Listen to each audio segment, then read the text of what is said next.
having different members of the family get on the same page. That seems cliche, but in terms of, for what we've found, a partner or a spouse or even children can look at the wealth of a family much different than the matriarch or patriarch. And I think when you talk longevity, all it takes is one bad decision. So if you don't institutionalize your family and your process of how you make investment decisions, who makes the decisions, when, how, across multiple people. I love this. You got to prevent it from being one bad decision that can take it all down. Absolutely. Correct. Right. And by and large, a matriarch or patriarch acting on his or her own is likely to make big decisions without considering diversification and so on. And even if the one decision isn't catastrophic, if it's a big mistake and you're playing catch up, that's where the catastrophe comes. So. Very important. So this panel is larger family office wealth managers, multifamily office, which is pretty much all of us here. And that's different than what individuals might do, because we have to be conscious of the whole picture, the whole picture of our client. This is my governance of wealth. I talk about projecting wealth 100 years into the future for your descendants and the communities in which they live. Sheila says, so how do you do that?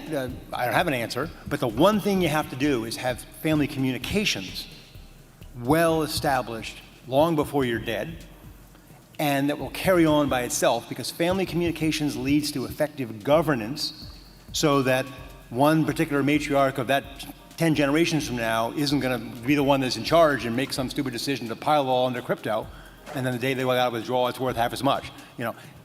That kind of governance and family dynamics, family communications are, for me at least, what's most important about the long-term perspective. Most people don't really have that or need to have that very long-term perspective, but governance is still critical, making those decisions. Other comments along these lines or on these topics?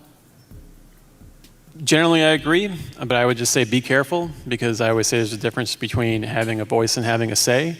There's certain people at the table who are pulling the strings, trustees, matriarchs and patriarchs, the ultimate decision makers, and I think that if you try to pretend like it's a democracy, it's not going to work. You have to be very clear with all the stakeholders of what the expectations are, and not overpromise. I think I've seen the opposite occur, where folks think that they have more of a voice than they actually do, or more of a say than they actually do. But still, the principle, generally speaking, is correct. I mean, the unique thing about our situation is that we're all advising people who are going to, generally speaking, outlive their money, right? And so I think that's an important message to convey, is that, yeah, you're making a decision for yourself, and you're making a decision for the next generation, but there is going to be a point where the people who have a voice and not a say will have a say, and they're going to be in the same spot as you, right? So you're educating them, and you're teaching them by your own actions as well, right? So I would just remind everyone that, yeah, it's important to be empathetic, but you do want to make sure that you don't cross the line and give people the wrong impression. Just a comment on that. I like your comment about having a voice and having a say. And I think your other word used is education. I think that's the role we play, right? And so having that voice and using that voice to educate our families on risk, I think, is a big part of it. And are we getting properly paid per unit of risk we're taking, right? So you talked about mandates and things that we think are interesting. As a group, we happen to find private credit pretty interesting right now, because we're getting equity-like returns from a credit position, a contractual position, right? So there's a credit fund we're going to be going into. We're going to be getting a 10%. We expect by year 3, federally tax-free. So to our families, that's a tax equivalent 16% return from a credit position. And taking the time to use that voice that we have and educate them on. Now they might pull the string and say, hey, I still don't like credit, or and that's their call.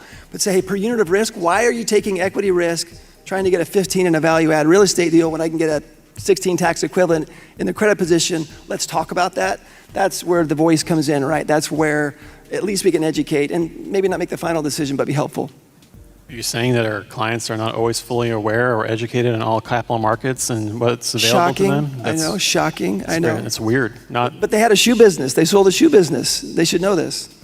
That is probably the biggest challenge with successful matriarchs, patriarchs, business builders is there is a lot of arrogance that they know how to deploy the capital in the markets when they've been great making shoes. And sorry, not to comment on that topic, but just my boss actually has a great expression for this. He calls a lot of our clients former masters of the universe, right? So they sold a business or they made a lot of money being an executive at a company and they're used to being the person who's completely in charge and they know this one thing extremely well that they made all their money in, right? And then you can feel after working with someone for a long time and building trust with them, the anxiety of that they're moving from something that they knew that they were doing well to something that they're not so sure that they're doing well anymore. To listen to this full panel, join the Family Office Club by visiting familyoffices.com. We look forward to seeing you at our next live event.